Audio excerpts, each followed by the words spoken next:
এই প্রচন্ড জ্বর নিয়ে তিনি শুয়ে আছেন, কখনো বেহুশ কখনো হুশ। এর মধ্যে সারাজান হয়ে গেল। সাহাবীরা বহুক্ষণ অপেক্ষা করে হযরত আবু বকরের ইমামতিতে নামাজ শুরু করলেন। হুজুরের হুশ এলো, প্রশ্ন করলেন আয়েশারে, এখন কোন সময়? হযরত আয়েশা বলেন, ইয়া রাসূলুল্লাহি, মসজিদে নববীতে নামাজ শুরু হয়ে গেছে। সাহাবীরা অনেকক্ষণ অপেক্ষা করে আমার বাবার ইমামতিতে নামাজ পড়তেছে সবাই, কিন্তু সাহাবীরা কেঁদে কেঁদে নামাজের মধ্যেই কাঁদতে কাঁদতে অস্থির হয়ে যাচ্ছে। তাদের মনের ধারণা হয়েছে নবীজির পেছনে নামাজ পড়ার কিসমত থেকে তারা মাহরুম হয়ে গেল। নবীজি বলেন, আয়েশা দরজা খুলে দাও আর আমার মাথাটা একটু উঁচু করে ধরো, আমি একটু নামাজের দৃশ্যটা দেখি। দরজা খুলে দেওয়া হলো, নবীজির মাথা উঁচু করে ধরা হলো। নামাজের জামাতের দৃশ্য দেখে নবীজি আবার শুয়ে পড়লেন। হযরত আয়েশা লক্ষ্য করে দেখেন নবীজির দুই চোখের কোণা দিয়া পানি পড়তেছে। মা আয়েশা জিজ্ঞেস করেন, ইয়া রাসূলুল্লাহ, নামাজের দৃশ্য দেখে চোখে কেন পানি এলো? হুজুর বলেন, আয়েশা রে, এটা কোনো দুঃখের পানি নয়, এটা তৃপ্তির পানি। এই যে জামাত নামাজ পড়তেছে লোকেরা, এই জামাত কায়েমের জন্য তায়েফের ময়দানে অনেক রক্ত আমার ঝরেছে। উহুদের ময়দানে দান্দান মুবারক শহীদ হয়েছে, সাহাবায়ে কেরাম জীবন দিয়েছে। এই যে জামাত আমি দেখতে পেলাম, ভবিষ্যতের একটা ছবি যেন চোখে ধরা পড়লো। আমার মনে হলো কিয়ামত পর্যন্ত এই পৃথিবীতে আমার যত উম্মত আসবে তারা এইভাবে করে জামাতে নামাজ আদায় করবে। নবীজি মাথার কাছে মালাকুল মউত যখন এসে গেছেন, আমার ভাইরা, এই পৃথিবীতে যত নবীরা এসেছিলেন, মৃত্যুর সময় সমস্ত নবীরা শেষ কথা যেটা বলেছেন, হাদিস, সমস্ত নবীরা উম্মতের জন্য মৃত্যুর মুহূর্তে শেষ কথা যেটা বলেছেন সেটা হলো আসসালাত, আসসালাত, নামাজ, নামাজ। আমার নবী যখন বিদায় হয়ে যান, বিদায় মুহূর্তে মেয়ের কথা বললেন না, কলিজার টুকরা নাতির কথা বললেন না, জামাইয়ের কথা বললেন না, স্ত্রীর কথা বললেন না, মৃত্যুর সময় শেষ কথা বললেন আসসালাত, আসসালাত ওয়া মা মালাকাত আইমানুকুম, নামাজ, নামাজ, আমার উম্মতেরা নামাজ, আমার উম্মতেরা নামাজ ছেড়ে দিও না, নামাজ। যেই নবী উম্মতের জন্য এত কাঁদলেন, নামাজের জন্য এত কথা বলে গেলেন, আল্লাহ রাব্বুল আলামিন নামাজের জন্য এত নির্দেশ করলেন, নবীজি ইন্তেকালের সময় নামাজের কথা বলে দিলেন, সেই মুসলমান আজ নামাজ আদায় করে না। নামাজ পড়ে তো নামাজ শুদ্ধ হয় না। হযরত হুযায়ফা রাদিয়াল্লাহু তাআলা আনহু, তিনি একবার ইয়েমেন সফর করেছিলেন, এক মসজিদে নামাজ পড়লেন। একজনকে তিনি নামাজ পড়তে দেখলেন, নামাজ পড়তে দেখে তিনি অপেক্ষা করলেন। লোকটা নামাজ হয়ে যাওয়ার পর তিনি প্রশ্ন করলেন, আল্লাহর বান্দা, তুমি কতদিন এরকমের নামাজ পড়তেছো? তিনি বললেন, প্রায় 40 বছর তো হবে আমি এরকম নামাজ পড়তেছি। হযরত হুযায়ফা বলেন, তুমি কি আমারে চেনো? কয়, না, চিনি না। হযরত হুযায়ফা বললেন, আল্লাহর বান্দা শোনো, আমি হচ্ছি আল্লাহর নবী মুহাম্মদুর রাসূলুল্লাহ সাল্লাল্লাহু আলাইহি ওয়াসাল্লামের সাহাবী হুযায়ফা। ও আল্লাহর বান্দা, তুমি যেভাবে নামাজ পড়েছো এইরকম যদি 40 বছর নামাজ পড়ে থাকো, আল্লাহর কসম করে বলি, নবীজি যে নামাজ শিখাইছেন তোমার সে নামাজ হয় নাই। রাসূলুল্লাহ নামাজ হয় নাই, নামাজ পড়লেই হবে না। রাসূলুল্লাহ বলেছেন, সাল্লু কামা রাআইতুমুনি উসাল্লি, নামাজ পড়ো সেইভাবে যেভাবে আমারে পড়তে দেখো। বিশ্বাস করুন ভাইরা, নামাজ যদি না হয়, হরতাল করিয়া, মিছিল করিয়া, বিক্ষোভ করিয়া, যে কোনো আন্দোলন করে ইসলামকে বিজয়ী করা যাবে না যতক্ষণ পর্যন্ত নামাজ সহি না হবে। নামাজ হচ্ছে ফাউন্ডেশন, নামাজ নাই কিচ্ছু নাই। ঠিকঠাক করে দুইটা সেজদা দিয়ে উঠে যাবেন, আপনার ইসলামী আন্দোলনের 4 পয়সার দাম নাই। নামাজ আগে, জিহাদের ময়দানেও নামাজ, যেখানে আছেন ওখানেই নামাজ পড়তে হবে, আর তা পড়তে হবে আদবের সাথে, মুহাব্বতের সাথে। আপনারা বিরক্ত হচ্ছেন না তো? নামাজ, নামাজ, এই নামাজ হচ্ছে মুসলমানদের সবচেয়ে বড় জিনিস। নামাজ হয় না, নামাজ যত পড়া হয় অধিকাংশ নামাজ হয় না। নামাজের ভিতরে তা'তিল আরকান, তা'তিল করা ওয়াজিব। যতক্ষণ দাঁড়িয়ে থাকবেন, রুকুতে থাকবেন, যতক্ষণ দাঁড়ায় থাকবেন ততক্ষণ অন্তত এক তাসবিহ পরিমাণ তো বটেই। যদি তা না হয়, রুকুত থেকে দাঁড়াবেন, সেজদায় চলে গেলেন, ওয়াজিব তরক হলো। সর সেজদা দিলেন না, নামাজ ফাসিদ হয়ে গেল, নষ্ট হয়ে গেল। এটা পাগলামি না। নামাজ সহিভাবে আদায় করতে হবে। নামাজ থেকে দাঁড়াবেন, রুকুত থেকে দাঁড়ায় গেলেন, বলবেন রব্বানা লাকাল হামদ, রব্বানা লাকাল হামদ হামদান কাসীরান তাইয়্যিবান মুবারাকান ফীহি। একজন সাহাবী এই দোয়াটা পড়ছিলেন। নামাজ শেষ করে আল্লাহর নবী প্রশ্ন করলেন, নামাজের ভিতরে অতিরিক্ত এই কথাগুলি কে বলেছো? সাহাবী ভয় পেয়ে গেলেন। ভয় ভয় তিনি বললেন, হুজুর আমি বলেছি। হুজুর বললেন, তুমি জানো না আমি নবী, তুমি নবী না, আমি যা দেখি তুমি দেখতে পাও না। তুমি যখন এই দোয়াটা পড়তেছিলে আমি লক্ষ্য করেছিলাম আল্লাহর রহমতের ফেরেশতারা প্রতিযোগিতা করতেছিল তোমার আমল নামায় কে কত বেশি নেকি লিখবে। রুকুতে দাঁড়ায়া এটা পড়বেন, সিজদায় চলে যাবেন, দুই সিজদার মাঝখানে ততক্ষণ বসে থাকবেন যতক্ষণ একটা সিজদার ভিতরে ছিলেন। পড়বেন আল্লাহুম্মা গফিরলি ওয়ারহামনি ওয়াহদিনি ওয়াআফিনি ওয়ারযুকনি। নামাজের মধ্যে দোয়া করতেছেন, আল্লাহ আমারে ক্ষমা করে দাও। সব দোয়া সব হুজুরে, আমাকে ক্ষমা করো, আমাকে হেদায়েত দাও, আমাকে সুস্থ করো, আমাকে রহম করো, আমাকে রিজিক দাও। সুবহানাল্লাহ। নামাজের ভিতরে দোয়া কবুলের সময়, নামাজের সিজদার ভিতরে দোয়া কবুল হয়। এইভাবে করে রাসূল করিম সাল্লাল্লাহু আলাইহি ওয়াসাল্লামের নামাজটা কেমন হাক্কানি উলামাদের কাছ থেকে জেনে নেবেন।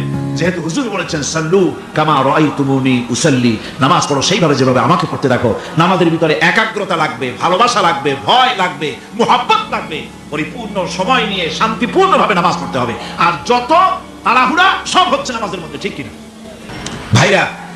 রাসূল করিম সাল্লাল্লাহু আলাইহি ওয়াসাল্লামের যে নামাজ, হুজুর যেভাবে নামাজ পড়েছেন হাদিসে যা পাওয়া যায়, হাদিস বুখারীতে সব আছে, দেখে নেবেন, সেইভাবে নামাজটা আদায় করে নেবেন। কিয়ামতের দিন আল্লাহ রাব্বুল আলামিন সর্বপ্রথম বান্দাকে প্রশ্ন করবেন কি? বুখারী শরীফে এসেছে আন আবি হুরায়রা রাদিয়াল্লাহু তাআলা قال سمعت رسول الله صلى الله عليه وسلم يقول انما يحاسب به العبد يوم القيامه من عمله صلاته। বুখারী শরীফের হাদিস, আল্লাহ রাব্বুল আলামিনের নবী বলেন, হযরত আবু হুরায়রা হাদিসখানা বর্ণনা করেছেন, তিনি বলেন যে আমি রাসূলের মুখে শুনেছি কিয়ামতের দিন আল্লাহ রাব্বুল আলামিন সর্বপ্রথম তার বান্দার কাছে প্রশ্ন করবেন, বান্দা নামাজ আদায় করেছিলি কিনা? নামাজ সর্বপ্রথম প্রশ্ন। যখন সর্বপ্রথম প্রশ্নটা কি? নামাজ। এই নামাজ আপনার বাচ্চাদেরকে যখন 7 বছর বয়স হবে নামাজের হুকুম করবেন। 10 বছরে নামাজ না পড়লে প্রহার করতে বলা হয়েছে। নামাজের জন্য কড়াকড়ি করতে হবে। পুরুষ নারী মেয়েদের মাসের ভিতরে কখনো কখনো তাদের যে সমস্ত মাসলা মাসাইল আছে সেই অনুযায়ী কখনো তাদের ক্ষমা আছে, বাকি তাদের নামাজ পড়তে হবে। আর পুরুষের জন্য পাগল হয়ে যাওয়া, বেহুশ হয়ে যাওয়া ছাড়া নামাজ মাপ নাই, নামাজ পড়তেই হবে। এই যে নামাজ, যে নামাজ না হলে ঈমান থাকবে না, ঈমান নষ্ট হবে, কিয়ামতে জাহান্নামে যাওয়া লাগবে, এসব কথা শোনার পর আজকের তাফসীরুল কোরআন মাহফিলে আমরা কি ওয়াদা করতে পারি যে আমরা মালাকুল মউত যতক্ষণ পর্যন্ত আমাদের মাথার কাছে না আসবে নামাজ ছেড়ে দেব না? এই ওয়াদা কি করতে পারি? দুই হাত উঁচু করুন, বলেন ইয়া আল্লাহ, আমি তোমার নামে শপথ করছি, যতদিন মালাকুল মউত আমার মাথার কাছে না আসতেছে ততদিন পর্যন্ত ফরজ নামাজ, ফরজ রোজা ছেড়ে দেব না।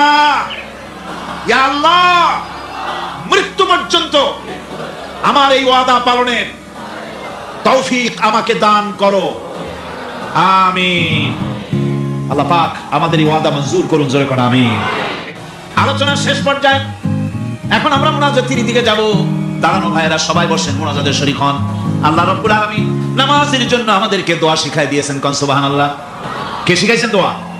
আল্লাহ পাক দোয়া শিখালেন, রব্বি জাআলনি মুকিমাস সালাতি ওয়া মিন যুররিয়াতি রব্বানা ওয়া তাকাব্বাল দুআ।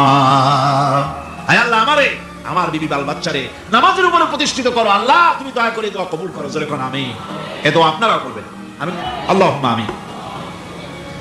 ربنا ظلمنا أنفسنا وإن لم تغفر لنا وترحمنا لنكونن من الخاسرين ربنا لا تزغ قلوبنا بعد إذ هديتنا وهب لنا من لدنك رحمة إنك أنت الوهاب سبحان ربك رب العزة عما يصفون وسلام على المرسلين الحمد لله رب العالمين وجعل آخر كلمتنا عند الموت لا إله إلا الله محمد।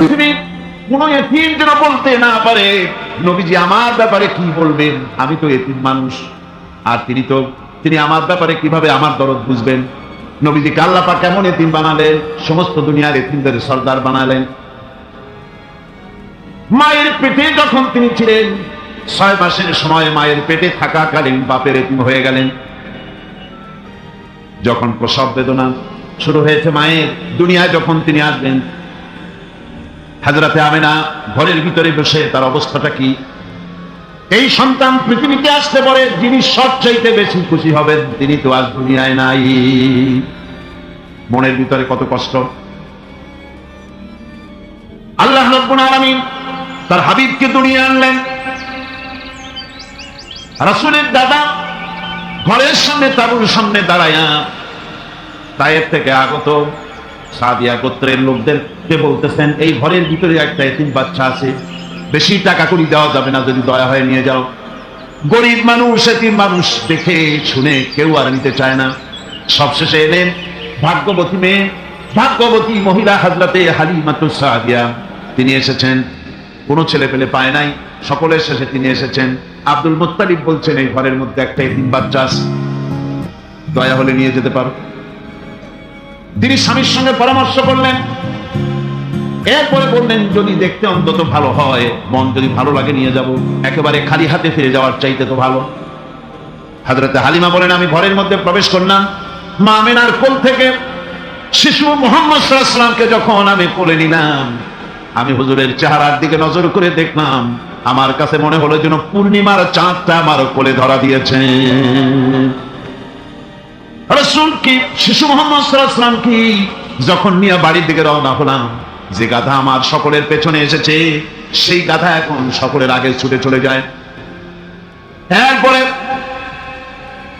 বাড়ি যখন নিয়ে গেলাম, কুয়ায় পানি বাড়লো, গাছে ফসল বাড়লো, খেজুর গাছে খেজুর বাড়তে লাগলো, জমিনে ফলন বেড়ে গেল। রাসূলের দুধ বোন সাইমা রাসূলকে নিয়ে মুহাম্মদ সাল্লাল্লাহু আলাইহি ওয়াসাল্লাম তাকে দোলনা নিয়ে দোল দিতেছে। কি আশ্চর্য অবস্থা!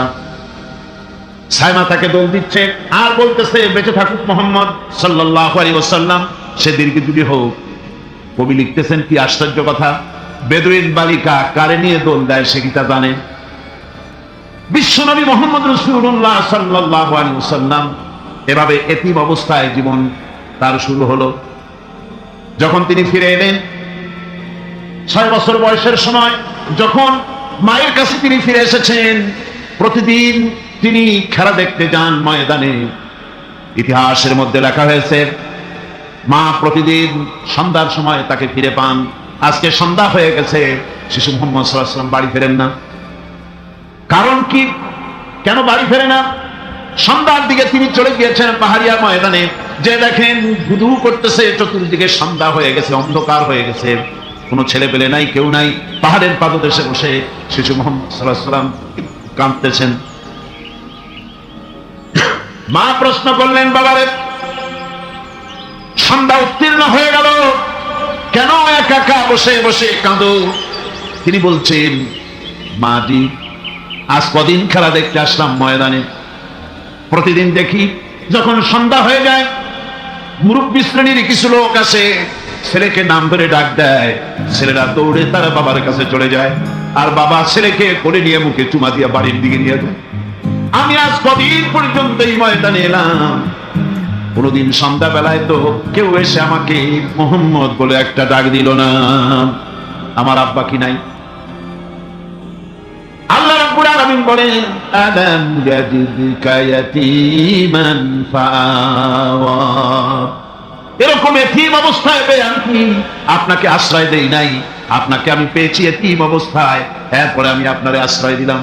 ওয়া ওয়াজাদাকা দাল্লান ফাহাদা, এরপরে আমি আপনাকে পথ হারা পেলাম, আমি আপনাকে পথের দিশা দিয়া দিলাম। ওয়া ওয়াজাদাকা আইলান ফাআগনা, এরপরে আমি আপনাকে দরিদ্র অবস্থায় পেয়েছি, তারপরে আমি আপনার দারিদ্র মুক্ত করেছি আপনাকে। সুতরাং ফাআম্মাল ইয়াতীমা ফালা তাকহার ওয়া আম্মাস সাইলা ফালা তানহার ওয়া আম্মা বিনি'মাতি রাব্বিকা ফাহাদ্দিস। সুতরাং নবী, ইয়াতীমের প্রতি নির্মম ব্যবহার করো না, ইয়াতীমের প্রতি ভালো ব্যবহার করো, নির্মমতা দেখাইও না। আর ভিক্ষুককে ধমক দিও না, রূঢ়তা দেখিও না, আর আল্লাহর নিয়ামতের প্রশংসা করো। বহুত মানুষ আছে এতিমরে গলায় ধাক্কা দেয়।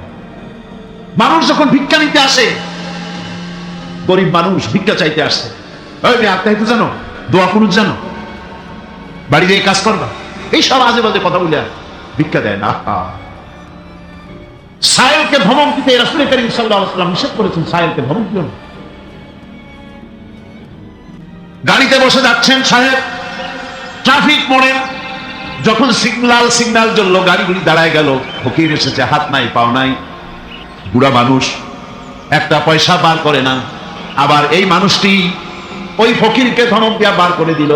এরপরে এই লোকটি যখন কোনো মাজারের কাছে পৌঁছে গেল, 500 টাকার কড়কড়ে নোটটা ফেলে দিল। বলেন টাকা দরকার কার? মরা মানুষের না জিন্দা মানুষের? কার দরকার?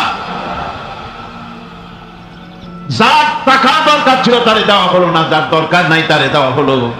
এরপরে লোকটা না খেয়ে যখন মারা গেল, পথের ফকির, রাস্তার ফকির, না খেয়ে মারা গেছে। এরপরে তার কাপড়ের কাপড় নাই। লোকটাকে রাস্তার উপরে শোয়া একটা ছেঁড়া কাপড় দিয়ে ঢেকে রেখেছে। বড় লোকেরা, সাহেবেরা তখন গাড়ি দাঁড় করে আর 5টা টাকা 2টা টাকা করে তার লাশের উপরে মারতেছে। এটা মানবতার এর চাইতে লাঞ্ছনা, মানবতার জন্য এর চাইতে গঞ্জনা আর কিছুই হতে পারে না। মানবতার প্রতি লাঞ্ছনা এর থেকে আর দুর্নীতি কি হতে পারে? বেঁচে থাকার সময় 1টা টাকা আপনি দিলেন না, মরে যাওয়ার পর বিদায় হয়েছে বালাই, এখন দেওয়া শুরু করেছে। আমার বন্ধুগণ, এই জন্য এতিমের প্রতি দরদ করার জন্য আল্লাহ পাক কোরআনের ভিতরে পরিষ্কার বলেছেন। রাসূল করিম সাল্লাল্লাহু আলাইহি ওয়াসাল্লাম নিজে এতিম ছিলেন, আর এতিমের প্রতি তার এত দরদ ছিল। একবার তিনি ঈদের দিনে ঈদের দিকে নামাজ পড়ার জন্য যাচ্ছেন, প্রতিমধ্যে দেখেন একটা বাচ্চা ছেলে কাঁদতেছে। এই রাস্তায় কত মানুষ গেল, কেউ দাঁড়ালো না, থমকে। বাচ্চার ক্রন্দন কাউকে থামাইতে পারলো না। কিন্তু বিশ্ব নবী, দয়ার নবী, রাহমাতুল লিল আলামিন বাচ্চার কান্না দেখে পাও বাড়াতে পারলেন না। নবীজি দাঁড়ায় গেলেন, জিজ্ঞেস করেন, ও বাচ্চা, ঈদের দিনে কাঁদো কেন? ঈদের দিনে তো কাঁদতে নাই। বাচ্চা বলে, তোমার কাছে বলবো না, আমি সেই সকালবেলা থেকে বসে আছি। আমি যদি মক্কার আব্দুল্লাহর পুত্র মুহাম্মদ রাসূলুল্লাহ সাল্লাল্লাহু আলাইহি সাল্লামকে পাই, মনের দুঃখ তার কাছে বলবো। বিশ্ব নবী জমিনের উপরে বসে বললেন, বাচ্চারে কোলের উপরে উঠায় বলেন, বাচ্চা বলো কি তোমার দুঃখ? তুমি যার জন্য বসেছো আমি তো সেই এতিম নবী, কি বলতে চাও?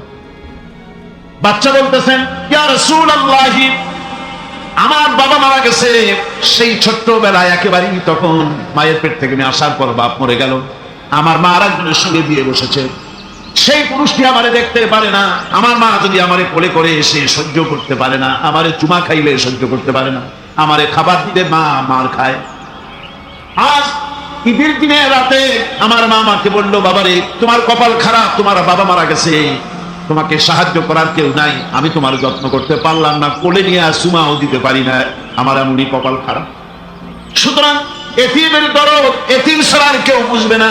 তুমি আজ চলে যাও, ওই রাস্তায়, ঈদের রাস্তায় দাঁড়ায় থাকো, মাঠের রাস্তার পাশে, বিশ্ব নবীর কাছে তোমার দুঃখ বলো, এতিমের দুঃখ তিনি বুঝবেন। আমি মায়ের কথা মতো এই জায়গায় এতক্ষণ বসে আছি, হুজুর আপনি দয়া করে আমার কথা তো আপনার কাছে বললাম, আমার মনের এই দুঃখ। নবীজি বাচ্চার কথা শুনতেছিলেন, চোখ দিয়া পানি পড়তেছিল। বাচ্চাকে বুকের সঙ্গে জড়িয়ে ধরে নবীজি বলে, এতিম মুহাম্মদ সাল্লাল্লাহু আলাইহি ওয়াসাল্লাম যদি তোমার পিতা হন আর হযরতে আয়েশা যদি তোমার মা হয়ে যায়, বলো তোমার মনের দুঃখ মেটে নাকি? ছেলে বুকে কেঁদে উঠলো আর বলল, ইয়া রাসূলুল্লাহ, আপনি যদি আমার পিতা হন আর আয়েশা যদি আমার মা হয়ে যায়, এর থেকে বড় সৌভাগ্যের আমার তো আর কিছুই নাই। নবীজি এতিমকে বাড়ি নিয়ে গিয়ে হযরতে আয়েশার হাতে তুলে দিয়ে বললেন, আয়েশা রে, পবিত্র ঈদের দিনে আল্লাহ রাব্বুল আলামিন তোমার জন্য একটা উপহার পাঠিয়েছেন, এটা যত্ন করো। এতিমের প্রতি দরদ রাখার জন্য আল্লাহ রাব্বুল আলামিন বলেছেন, এতিম, মিসকিন, বিধবা, অসহায় লোক, তাদের প্রতি যাতে করে মুসলিম সমাজ লক্ষ্য রাখে, সেজন্য আল্লাহ পাক নির্দেশ করেছেন। বুখারী এবং মুসলিম শরীফের হাদিস এসেছে, আস-সাই আলাল আরমারাত ওয়াল মিসকিন কাস-সাই ফি সাবিলিল্লাহ। বিধবাদের জন্য, মিসকিনের জন্য কেউ যদি কোনো উদ্যোগ গ্রহণ করে, কেউ কোনো সাহায্য দেয়, জিহাদের ময়দানে জিহাদ করে আল্লাহর রাস্তায় যে সওয়াব পাওয়া যায়, যে মর্যাদা পাওয়া যায় আল্লাহর কাছে, এতিম, মিসকিন, বিধবাকে সাহায্য করলে সেই সওয়াব আল্লাহ রাব্বুল আলামিন আমলনামায় দিয়ে দেন। আমাদের প্রিয় নবী এতিম মিসকিনদের খুবই ভালোবাসতেন তার নিজের চাকর হযরত যায়েদ ও আনাস রাদিয়াল্লাহু তাআলা আনহুকে। সে সম্পর্কে এখন আলোচনা করা হচ্ছে। তার চরিত্রই প্রমাণ করে নবীদেরকে বাইয়ানাত দেওয়া হয়েছে, এমন চরিত্র আচার আচরণ দেওয়া হয়েছে যাতে করে লোকেরা অভিভূত হয়ে যায়, আকৃষ্ট হয়ে যায়। হযরতে যায়েদ, তিনি তো কৃতদাস ছিলেন, হারায় গেলেন বাপ মা থেকে। আর এরপরে কুদরতকারে মোহাম্মদ সাল্লাল্লাহু আলাইহি ওয়াসাল্লামের ঘরে উঠায় দিল। তিনি তখন আল্লাহর তখন নবুয়তের দায়িত্ব পান নাই। যায়েদের পিতার কাছে খবর হয়ে গেল যায়েদ আছে রাসূলের বাড়িতে, মোহাম্মদ সাল্লাল্লাহু আলাইহি ওয়াসাল্লামের বাড়ি। মক্কায় তারা এসে হুজুরের সঙ্গে দেখা করে বললেন, মুহাম্মদ সাল্লাল্লাহু আলাইহি ওয়াসাল্লাম, জানতে পেরেছি আপনার কাছে আমাদের ছেলে যায়েদ আছে, মেহেরবানি করে তাকে আমাদেরকে ফিরায় দেন। হুজুর বলেন, যায়েদ যদি তোমাদেরকে চিনতে পারে আর যদি যেতে চায়, আমার পক্ষ থেকে কোনো আপত্তি নাই, অবশ্যই যাবে।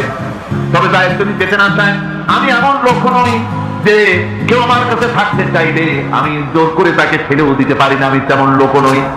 পিতা বললেন, আপনি অবশ্যই যুক্তিপূর্ণ কথা বলেছেন। হযরতে যায়েদ কেনা হলো। হুজুর বললেন, তুমি কি চেনো এদেরকে? যায়েদ বললেন, চিনি, ইনি আমার বাবা, উনি আমার চাচা।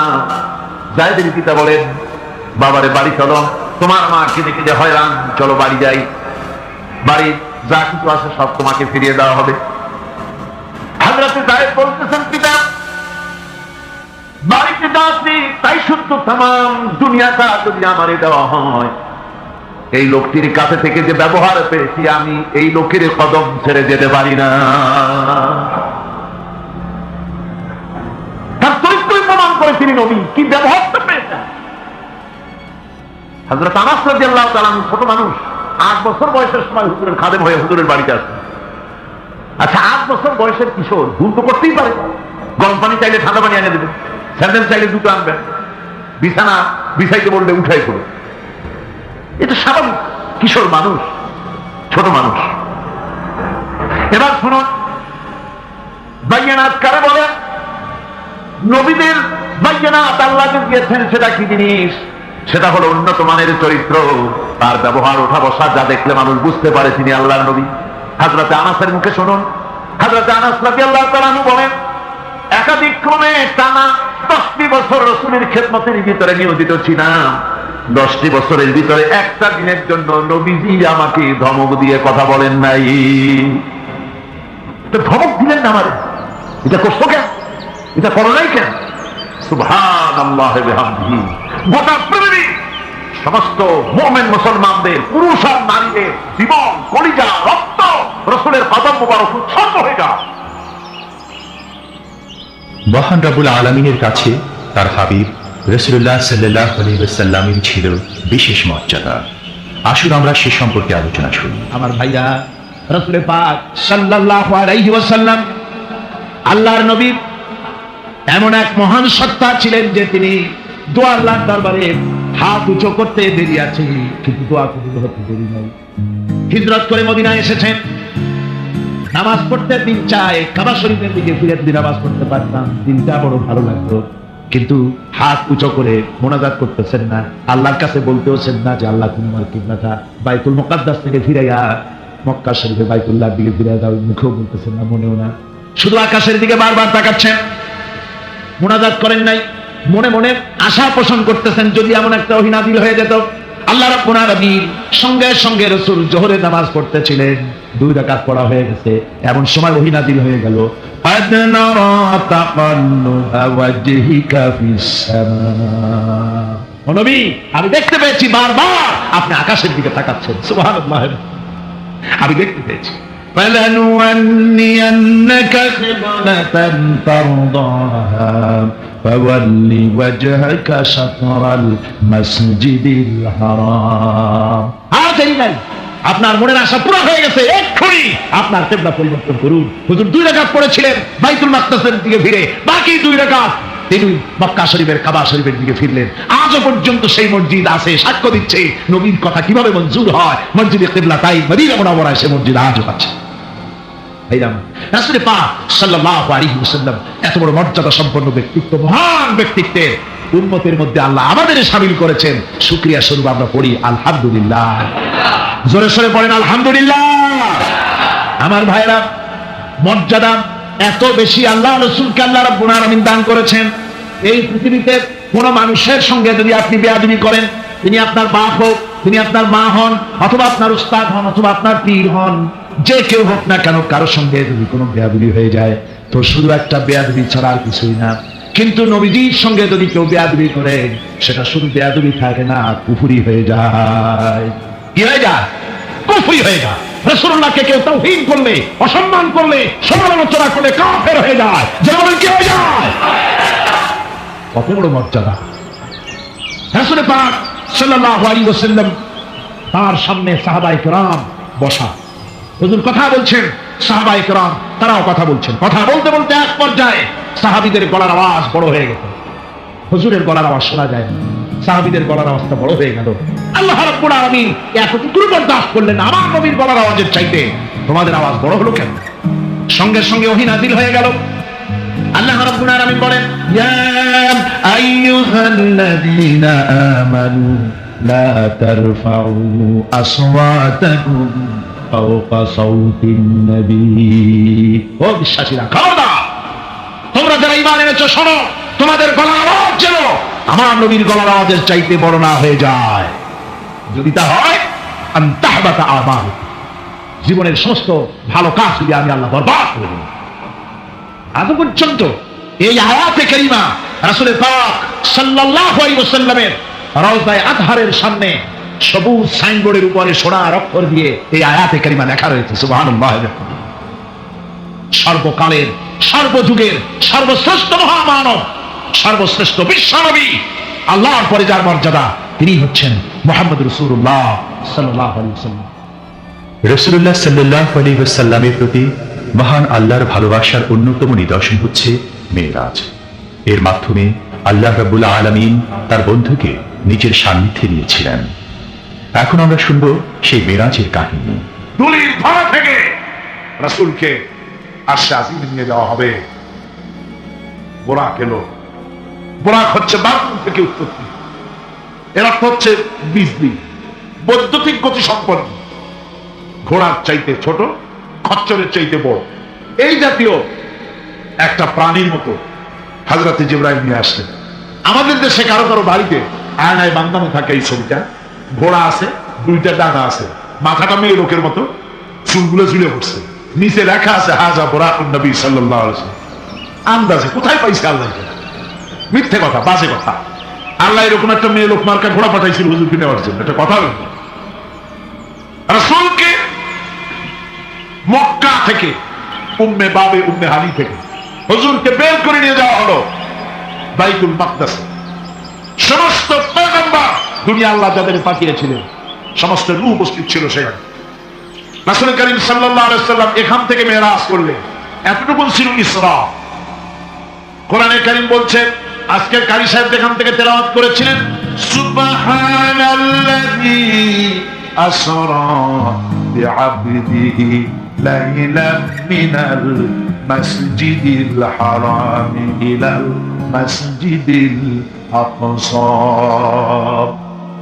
সুবহানাল্লাযী, সমস্ত দুর্বলতা, অক্ষমতা থেকে মুক্ত সেই সত্তা যিনি তার বান্দাকে ইসরা করিয়েছেন, মেরাজ করিয়েছেন। সুবহানাল্লাহ।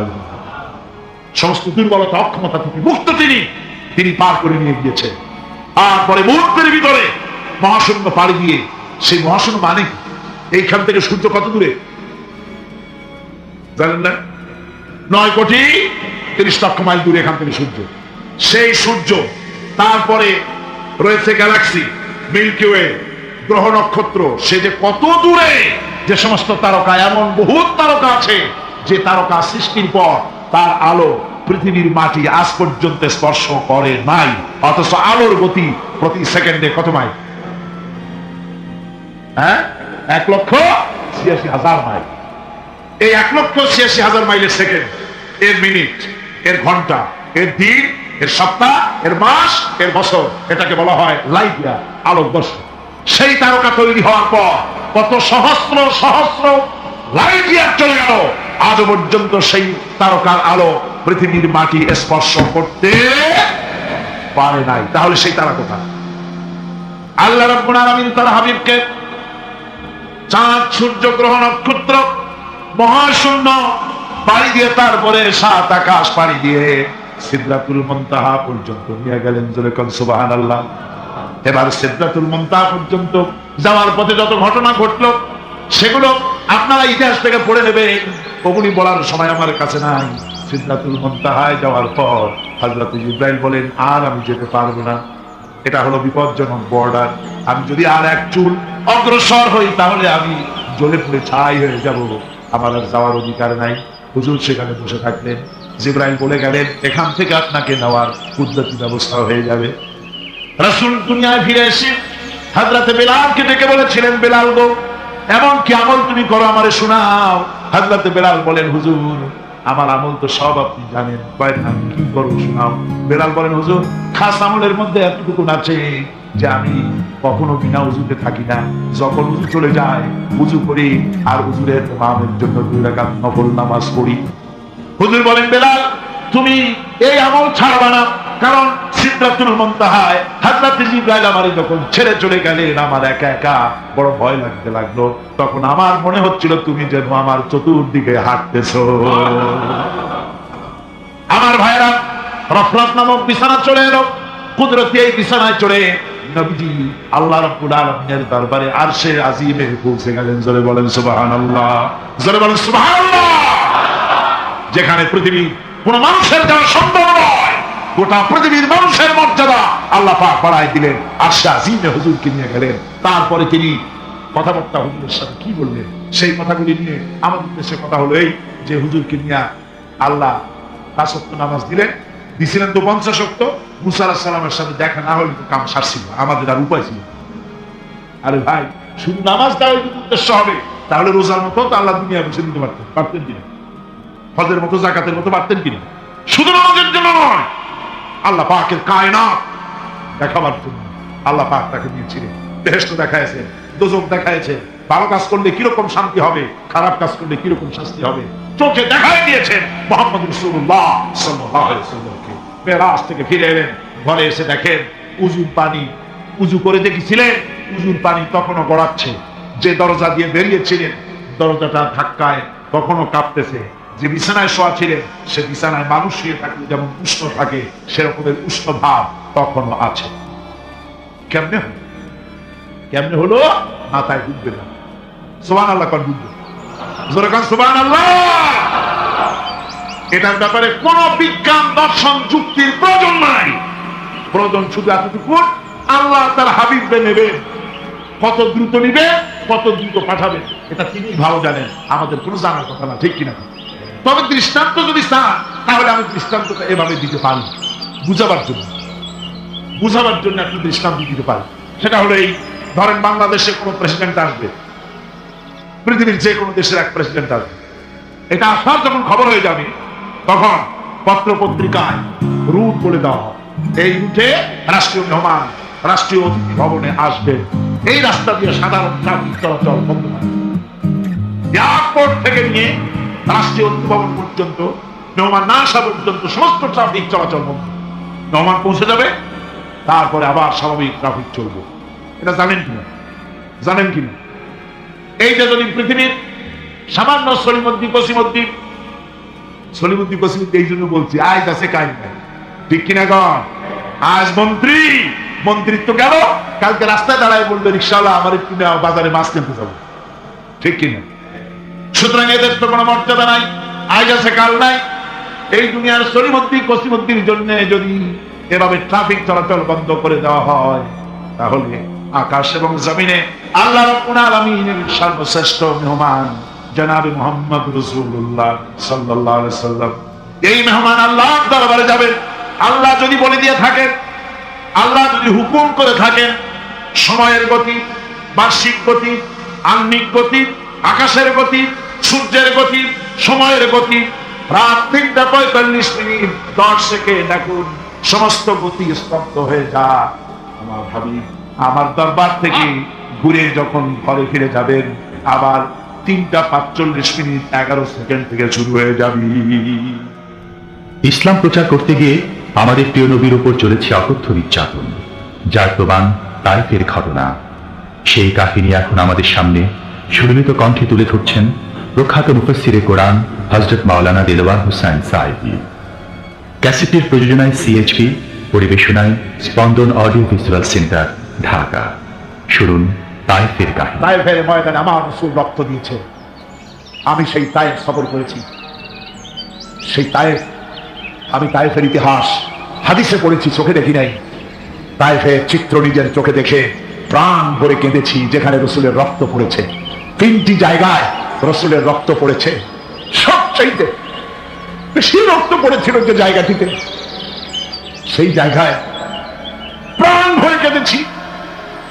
আমার স্ত্রী আমার সাথে ছিলেন। আমি তায়েফে গিয়ে লোকেরা আমাকে যখন বললো বিশ্রাম নিতে, আমি বললাম না, বিশ্রাম করবো না, আগে আমার নিয়ে যাও।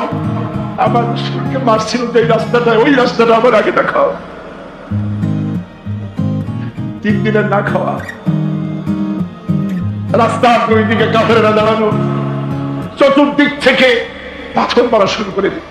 আহারে, এমন সুন্দর চেহারার মানুষ দেখে কেমনে মারল তারা? হুজুর পড়ে গেলেন, ওরা কাফেরেরা এসে জোর করে ধাক্কা মেরে হাঁটানো। আবার হুজুর পড়ে গেলেন, বেহুশ হয়ে পড়লে আবার ওরা উঠাইয়া জোর করে আবার হাঁটানো। 3য় শেষ জায়গায় গিয়ে হুজুর বেহুশ হয়ে পড়ে গেলেন। শরীর থেকে সবচাইতে বেশি রক্ত পড়েছে সেখানে। আমি লম্বা সেজদা করে এত কান্দা কাঁদছি, আরে আমার নবীর রক্ত পড়েছে এই বাড়িতে। ফেরেশতারা এসে বলছেন, হে রাসূল, আপনার এই অবস্থা থেকে আকাশের ফেরেশতারা কাঁদতে কাঁদতে অস্থির হয়ে গিয়েছে, আপনি আমাদের অনুমতি দেন, এই পাহাড় চাপা দিয়া কাফেরের কুষ্টি সাফ করে দেই। আমার নবীজি বললেন, না, আমি তা বলবো না। আমি তো পৃথিবীর মানুষকে প্রতিশোধ দিতে আসি নাই। আমি যদি হুকুম করি আর আমার হুকুম মতো সবগুলি যদি পাথর চাপা দিয়ে মাগে ফেলে দাও, তাহলে আমি কাল কালে পৌঁছাবো লা ইলাহা ইল্লাল্লাহু মুহাম্মাদুর রাসূলুল্লাহ। সঙ্গে যায় রক্তাক্ত শরীর। আরে, যে শরীরের দিকে মানুষ একবার তাকাইলে চোখ ফিরাইতে পারতো না। হযরত আয়েশা বলেছেন, যে সমস্ত নারীরা ইউসুফ আলাইহিস সালামের দেখে হাত কেটে ফেলাইছিল, ওরা যদি আল্লাহ রসুলকে দেখতো, হাত কাটতে কাটতে কলিজা কাটে ফেলাই দিত, টের পাইতো না। এমন মানুষের গায়ে কেমনে পাথর মারল?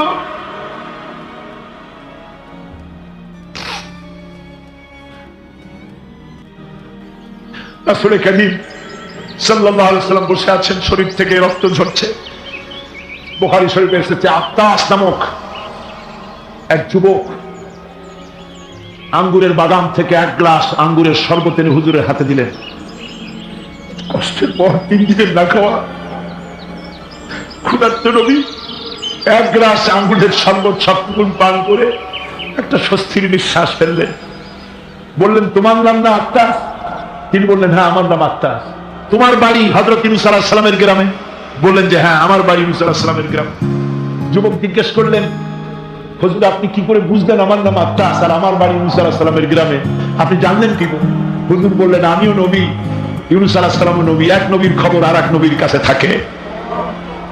রাসূল গায়ে রক্তগুলি ধুয়ে 2খানা হাত আল্লাহর দরবারে তুললেন। আজকে দুনিয়ায় কেউ নাই হুজুরের, খাদিজা নাই, আবু তালেবও নাই। রাসূল একা। সাহাবীরা দিনের বেলায় কাফেরদের ভয়তে হুজুরের সঙ্গে দেখা করতে পারে না। হুজুর বলে, আমার ওই কষ্টের সময় খাদিজা নাই। ওই সব পাথরগুলি আমি আজও চিনি, যে পাথরগুলি আমি যাওয়ার সময় রাস্তায় পাথরগুলি আমাকে বলেছে, আসসালামু আলাইকা ইয়া রাসূলুল্লাহ। পাথরগুলি আমাকে সালাম করেছে। আল্লাহ পাক আমাকে সান্ত্বনা দিয়ে বলেছেন, ইয়া আইয়ুহান নবী হাসবুকাল্লাহ। ও নবী, কোন চিন্তার কারণ নাই, আমি আল্লাহ তোমার জন্য যথেষ্ট। আবু জেহেল, আবু লাহাব, উতবা এবং শাইবা সবসময় রাসূল করিম সাল্লাল্লাহু আলাইহি ওয়াসাল্লামের বিরুদ্ধচারণে ব্যস্ত থাকত। তারা মহাগ্রন্থ আল কোরআনের উৎস জানার চেষ্টা করল। এই সম্পর্কে মুহতারাম মাওলানা আলোচনা করছেন। আবু জেহেল, আবু লাহাব, উতবা, শাইবা এরা সবাই রাসূলের ঘরের 4 কোণায় দাঁড়িয়ে কোরআনে কারীম তারা আবিষ্কার করতে গেছে যে মুহাম্মদ সাল্লাল্লাহু আলাইহি ওয়াসাল্লাম কোরআনের নামে যে কথাগুলি বলেন, এই কথাগুলি তিনি কোত্থেকে আবিষ্কার করেন, কোথা থেকে পান? তিনি কি কোনো কবির কাছ থেকে ট্রেনিং নেন? কোথা থেকে এগুলি পান তিনি? তাই জানার জন্য ওরা গিয়ে, আবু জেহেল যে গিয়েছে, আবু সুফিয়ান তা জানে না, উতবা যে গিয়েছে, শাইবা তা জানে না। একে অপরের অজান্তে ঘরের 4 কোণায় দাঁড়িয়েছে। গভীর রাত্রে সরকারে দো আলম আশরাফুল আম্বিয়া নবী মুহাম্মদ রাসূলুল্লাহ সাল্লাল্লাহু আলাইহি ওয়াসাল্লাম তেলাওয়াত করা শুরু করেছেন। এখন বুঝুন, একে তো আল্লাহর কালাম আর তেলাওয়াত করছেন তিনি, যার উপরে এটা অবতীর্ণ হয়েছে। একটু আগে যে কারি সাহেব তেলাওয়াত করতেছিলেন, কি বলেন, কেমন লাগলো? সুবহানাল্লাহ, সুবহানাল্লাহ, মনে হচ্ছিল সারা রাত তেলাওয়াত হোক আর শুনতে থাকি। এখন বুঝুন যে রাসূল নিজে তেলাওয়াত করতেন। আবু জাহেল, আবু সুফিয়ান, উতবা, শাইবা আল্লাহর নবীর ঘরের চার কোনায় দাঁড়িয়ে নবীজির তেলাওয়াত করা কোরআনে কারীম শুনতেছে। ওদের মনে মনে চিন্তা জাগলো, আরেকটু শুনে তারপরে বাড়ি যাব, আরেকটু শুনে নেই তারপরে বাড়ি যাব। এভাবে করে চিন্তা করতে করতে নবীজির মুখে আল্লাহ রাব্বুল আলামিনের কালাম শুনে শুনে চারটা কাফেরের জন্য হজরে রক্ত হয়ে গেছে। বাড়ি যাওয়া তো দূরের কথা, দাঁড়ানো থেকেও তো বসার সময় পায় নাই।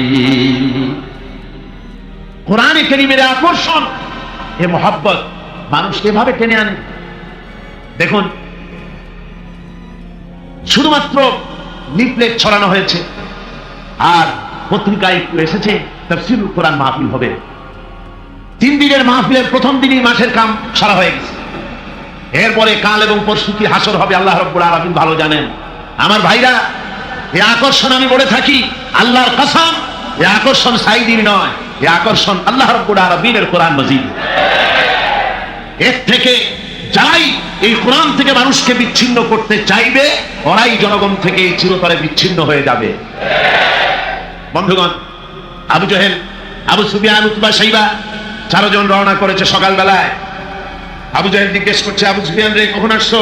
কত রাত্রে? উতবা, শাইবা তারাও বললো মুখ রাত্রে। কেউ কোনো কথা বলে না। আবু সুফিয়ান বলছে, ভাই আবু জাহেল, যদি তুমি রাগ না করো একটা কথা কই। হ্যাঁ, বলতে পারো। দেখুন, এই যে সারা রাত ধরে মুহাম্মদ সাল্লাল্লাহু আলাইহি ওয়াসাল্লামের মুখে আল্লাহর কালাম শুনলাম, আমার মনের বিশ্বাস, লাখ মানাতের কসম করে বলতে পারি, এই কথা মানুষের বানানো হতে পারে না। এটা কোন ঐশ্বরিক বাণী হবে, এটা মানুষের। আবু জাহেল বলছে, দেখো, ওই কথাটা আমারও, কিন্তু মুশকিল হলো এই, আমরা হলাম লিডার, আমরাই যদি এতে আকৃষ্ট হয়ে পড়ি, তাহলে তো আবু বকর, ওমরের মতো আমরাও পাগলামি করে বুঝবো, আমরা ওই দলে চলে যাব, আমরাও মুসলমান হয়ে যাব। সুতরাং আমি বুঝতে পেরেছি তোমাদের কোরআন শোনার পাগলামিতে ধরেছে। তোমরা আমার হাতে হাত দাও, তওবা পড়ো। এই জায়গায় কোরআন শুনতে আর কোনো দিন আসবে না। কি করবে? ইচ্ছের বাইরে নেতাকে খুশি রাখতে হয়, তাই বাধ্য হয়ে সবাই তওবা করবে। তওবা করে বাড়ি চলে গেছে। সন্ধ্যা যখন পার হয়ে গেল, আবু সুফিয়ান ভাবলো, আবু জাহেল নিজেই যখন তওবা পড়িয়েছে, সে তো আর আসবে না। আর উতবা, শাইবা আবু জাহেলের ভয়তে যাবে না। আমি আজকে একা একা মুহাম্মদ সাল্লাল্লাহু আলাইহি ওয়াসাল্লামের ঘরের কোনায় গিয়ে প্রাণ ভরে কালামুল্লাহ শুনবো। উতবাও তাই ভেবেছে, শাইবাও তাই ভেবেছে।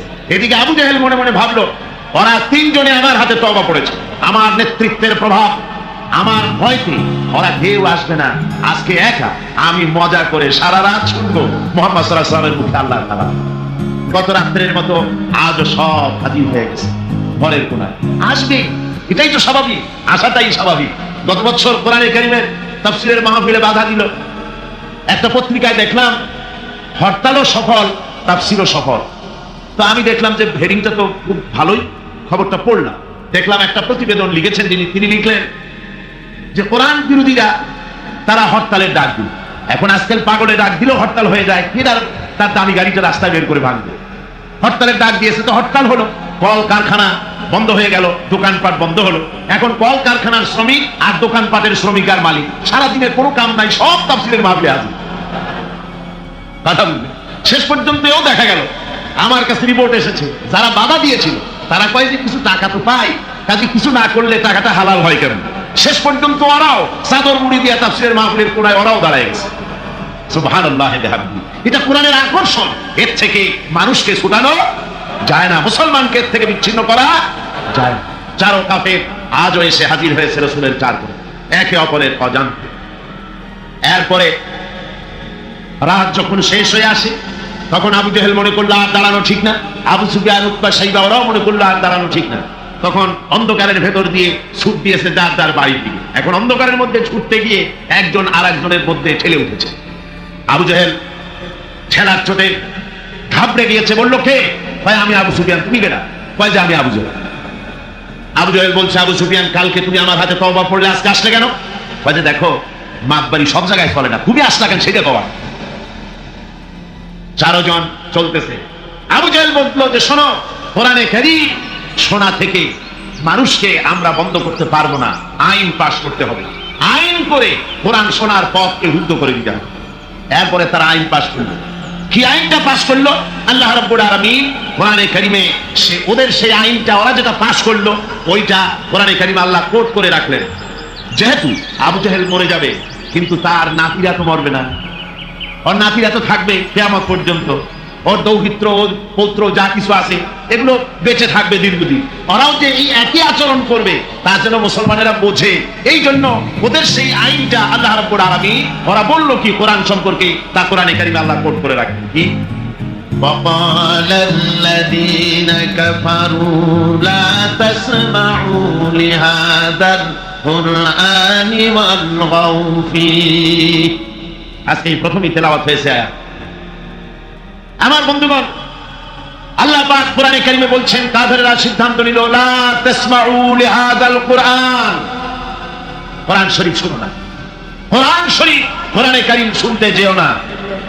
ওয়াল গাও ফি, কোরআন তো শুনবেই না, বরং কোরআনের আলোচনা, কোরআন যেখানে আলোচনা হয়, তেলাওয়াত হয়, সেখানে বাধার সৃষ্টি করো, বাধা দাও, ডিস্টার্ব করো, সর্বরকমের বাধা দিয়ে কোরআনে কারিম শোনার পথকে বন্ধ করে দাও। হাজারো প্রচেষ্টা চললো কোরআনে কারিম বন্ধ করে দেওয়ার জন্য, কিন্তু কোরআনে কারিম এটা কি বন্ধ হওয়ার জিনিস? কি বলেন বন্ধ হওয়ার জিনিস? ওরা বললো কি যে যদি ডিস্টার্ব করো, যদি এভাবে বন্ধ করে দিতে পারো তাহলে তোমরা জয়ী হতে পারবে, আর যদি কোরআনের আন্দোলন চলে তাহলে তোমরা জয়ী হতে পারবে না, তোমাদের ক্ষমতা শেষ হয়ে যাবে। আমার ভাইরা, রাসূল পাক সাল্লাল্লাহু আলাইহি ওয়াসাল্লাম হজের মৌসুম এলো, কাবা শরীফের কোনায় বসে তেলাওয়াত করতেছেন। আবু জেহেল করেছে কি, ঘরে বাইরের থেকে যত হাজিরা এসেছে হজ করতে, ওদের তাবুতে গিয়ে গিয়ে বলছে, শোনো আমাদের দেশে একটা পাগল, নাম তার মুহাম্মদ, নাউযুবিল্লাহি মিন যালিক, বলছে নাম তার মুহাম্মদ সাল্লাল্লাহু আলাইহি ওয়াসাল্লাম, তাকে জেনে ধরেছে, খবরদার তার কথা শুনতে যাও না, সে একটা পাগল মানুষ, তার কাছেও যাও না, কি বলে তাও শোনো। এখন অবস্থাটা এই হয়েছে, বাইরের থেকে যারা এসেছে তারা তো মুহাম্মদ সাল্লাল্লাহু আলাইহি ওয়াসাল্লামের নাম জানে না, আবু জেহেল নিজে গিয়া ঘরে ঘরে হুজুরের নামটা পরিচয় করাই দিয়ে আসে। এরপরে এই সমস্ত মানুষের একটা কৌতূহল, এই কোন জিনিস সম্পর্কে মানুষকে যদি নিষেধ করা হয় সেই জিনিসটা জানার জন্য, দেখার জন্য মানুষের কিউরিওসিটি জাগে বেশি। এখন যখন নিষেধ করা হলো, লোকেরা ভাবলো নেতা বলেছে শুনবো না কি বলে, কিন্তু পাগলটা কেমন একটু দেখে আসি না। চলে গেছে কাবা শরীফের পাশে, যায়া রাসূল সাল্লাল্লাহু আলাইহি ওয়াসাল্লামের চেহারা মুবারকের দিকে, তার চেহারা আনোয়ারের দিকে যখন এরা তাকিয়েছে, রাসূল পাক সাল্লাল্লাহু আলাইহি ওয়াসাল্লামের চেহারা মুবারকের দিকে তাকিয়ে ওরা বলছে এই লোকটা কি পাগল হতে পারে? এত সুন্দর চেহারার মানুষ, সে কি কোনোদিন পাগল হতে পারে? নিশ্চয়ই পারে। রাসূল পাক সাল্লাল্লাহু আলাইহি ওয়াসাল্লামের চেহারা মুবারক, সুবহানাল্লাহ, মানুষের যদি নজর পড়ে যেত আল্লাহ রাসূলের প্রতি, সেই চেহারা থেকে মানুষ চোখ ফিরাতে পারত। হাদিস শরীফে এসেছে রাসূল যখন ঘেমে যেতেন, ঘামের বিন্দুগুলি যখন গলার উপরে, কপালে, গালের উপরে যখন জমতো, দূরের থেকে এটাকে মুক্তোর দানার মতো বলে মনে হতো। এত সুন্দর চেহারা আল্লাহ রাব্বুল আলামিন তাকে দিয়েছিলেন। ওরা বলল এই লোক কি কোনোদিন পাগল হতে পারে? আমরা তো পাগল দেখেছি, চুলগুলো থাকে উস্কো খুশকু, দাড়ি একটা থাকে এদিক, আর একটা থাকে ওদিক, দাঁতে থাকে ময়লা, চোখগুলো থাকে উদাস উদাস ভাব, হাতে থাকে নখ, জামা কাপড় ময়লা বিস্তৃতি, এই তো পাগলের পরিচিতি। আর এত সুন্দর সুবিন্যস্ত শশ্রু মণ্ডিত সুন্দর চেহারা, মাথার চুলগুলো এত সুন্দর পুরু, টানা টানা আখি, এত সুন্দর মানুষ আমরা জীবনে কোনোদিন দেখি নাই। এ তো কখনো পাগল হতে পারে না। দেখি না বলে কি, কানের থেকে আঙ্গুল খুলে ফেলেছে। আর অমনি রাসূল পাক সাল্লাল্লাহু আলাইহি ওয়াসাল্লামের তেলাওয়াত করা কালামে পাক ওদের কানের মধ্য দিয়ে ঢুকে কলিজায় স্পর্শ করেছে। আমার বন্ধুগণ, শুনতে শুনতে বহিরাগত লোকগুলি চোখ দিয়ে পানি পড়া শুরু করে দিয়েছে, এবং নিজেদের অজান্তে নিজেদের মুখ থেকে, ওদের মুখ থেকে বেরিয়ে গেল আশহাদু আল্লা ইলাহা ইল্লাল্লাহু ওয়াহদাহু লা শারীকা লাহু ওয়া আশহাদু আন্না মুহাম্মাদান আবদুহু ওয়া রাসূলুহু। কাফেরদের সাথে রাসূলুল্লাহ সাল্লাল্লাহু আলাইহি ওয়াসাল্লাম হুদায়বিয়ার সন্ধি করেন। এর কিছু কিছু শর্ত সাহাবীদের পক্ষে মানা খুবই কষ্টকর ছিল, কিন্তু কৌশলগত কারণেই তারা এই চুক্তি মেনে নিয়েছিলেন। এবারের প্রসঙ্গ হুদায়বিয়ার সন্ধি। হুদায়বিয়ার সন্ধির দিনে সন্ধিপত্র লেখা হলো, হুজুরের নাম লেখা হলো মিন মুহাম্মাদুর রাসূলুল্লাহ তার পক্ষ থেকে কুরাইশদের মধ্যে চুক্তিপত্র লেখা হচ্ছে। কুরাইশরা বলল, মুহাম্মদ সাল্লাল্লাহু আলাইহি ওয়াসাল্লামের নামে সামনে যদি রাসূলুল্লাহ লেখো তাহলে তো চুক্তির কোনো দরকার নাই, আমরা তো তাকে রাসূল মানি না, নাউযুবিল্লাহ। মুহাম্মদ বিন আব্দুল্লাহ যদি লেখো তাহলেই আমরা এই চুক্তি মানব। রাসূল করিম সাল্লাল্লাহু আলাইহি ওয়াসাল্লাম হযরত আলীকে ডাকলেন, আলী গো, চুক্তিপত্রে যেখানে আমার নাম মুহাম্মদ রাসূলুল্লাহ লেখা আছে, আমার নামের সামনে থেকে রাসূলুল্লাহ নামটা বাদ দিয়ে দাও, মুহাম্মদ বিন আব্দুল্লাহ লেখো। হযরত আলী বলছেন, ইয়া রাসূলুল্লাহ, সারা জীবন আপনার গোলামি করেছি, যা বলেছেন তাই শুনেছি, জীবনটাও আপনার জন্য দেওয়ার জন্য প্রস্তুত আছি, ভবিষ্যতেও যত কথা বলবেন সব মাথা পেতে মেনে নেব, কিন্তু আজকের এই হুকুম আমার পক্ষে মানা সম্ভব হবে না। আমি আলীর পক্ষে কিছুতেই সম্ভব নয় যে আল্লাহ নবীর নামের সামনে থেকে মুহাম্মদুর রাসূলুল্লাহ আমি কেটে দেব, রাসূলুল্লাহ শব্দ আমি কাটতে পারবো না, এটা আমার পক্ষে সম্ভব নয়। নবীজি বললেন, আলী, কোন জায়গায় রাসূলুল্লাহ লেখা আমারে দেখো, আমি কেটে দেব। আমার বন্ধুগণ, নাম লিখতে জানেন না, সই করতে পারেন না, পড়তে জানেন না, তিনি বলতেছেন, ইন্নামা বুইস্তু মুআল্লিমান, আমি পৃথিবীতে প্রেরিত হয়েছি শুধুমাত্র শিক্ষক হিসাবে দুনিয়ায় এসেছি। দুনিয়ার কোন শিক্ষা প্রতিষ্ঠানে আল্লাহ রাব্বুল আলামিন তার হাবিবকে পড়ান নাই, যেহেতু তিনি তো বিশ্ব নবী। আমার নবী কি নবী? জোরে বল না, কি নবী? আপনার আমার নবী বিশ্ব নবী। বিশ্ব নবী সাধারণ মানুষের কাছে কি পড়বে? যে পড়াবে তার মগজ তো ছোট, তার জ্ঞান তো সীমিত। সীমিত জ্ঞান দিয়া বিশ্ব নেতারে কি শিখাবে, বিশ্ব নবীরে কি শিখাবে? এই জন্য আল্লাহ রাব্বুল আলামিন বিশ্ব নবীর শিক্ষক আল্লাহ পাক নিজে হয়ে গেলেন। কোরআনে কারীম বলছে, যখনই নবীদের জ্ঞানের কথা এসেছে তখনই আল্লাহ পাক বলেছেন, আমি জ্ঞান দিয়েছি। লক্ষ্য করুন, হযরত ইব্রাহিম আলাইহিস সালাম তার পিতাকে ডেকে বলছেন, ইয়া আবাতি ইন্নী ক্বাদ জাআনি মিনাল ইলমি মা লাম ইয়াতিকা ফাত্তাবি'নি আহদিকা সিরাতান সাবিয়্যা। হে পিতা, বিশ্বাস করো, আমার কাছে এমন এক জ্ঞান এসেছে যা তোমার কাছে নাই, যা তোমার কাছে আসেনি। তুমি আমার অনুসরণ করো, আমি তোমার সোজা পথ দেখাই দেবো। সুবহানাল্লাহ, তুমি আমাকে অনুসরণ করো, যেহেতু আমার কাছে যে জ্ঞান আসছে ওই জ্ঞান তোমার কাছে নাই। ইব্রাহিম আলাইহিস সালামের কাছে কার জ্ঞান আসছে? আল্লাহ রাব্বুল আলামিনের জ্ঞান। লূত আলাইহিস সালামকে নবুয়ত প্রদান করে আল্লাহ রাব্বুল আলামিন বলছেন, ওয়া লূতান আতাইনাহু হুকমান ওয়া ইলমা। আমি লূতকে আমার পক্ষ থেকে জ্ঞান দান করেছি, হিকমত দিয়েছি, বিজ্ঞান শিক্ষা দিয়েছি, আমি তাকে ইলম দান করেছি। সুবহানাল্লাহ, আমি তাকে ইলম দিয়েছি। মুসা আলাইহিস সালাম সম্পর্কে আল্লাহ পাক বলেন, ওয়ালাম্মা বালাগা আশুদ্দাহু ওয়াস্তাওয়া আতাইনাহু হুকমান ওয়া ইলমা। মুসা আলাইহিস সালাম যখন বয়স সন্ধিক্ষণে পৌঁছে গেলেন, যখন তিনি পূর্ণ বয়স প্রাপ্ত হলেন এবং তিনি যখন নিজেকে সম্পূর্ণ লালন পালন করার কাজ যখন তার সম্পূর্ণ হয়ে গেল, আমি তখন আমার পক্ষ থেকে তাকে ইলম দান করেছি, জ্ঞান দান করেছি, হিকমত দিয়েছি, জ্ঞান দিয়েছি।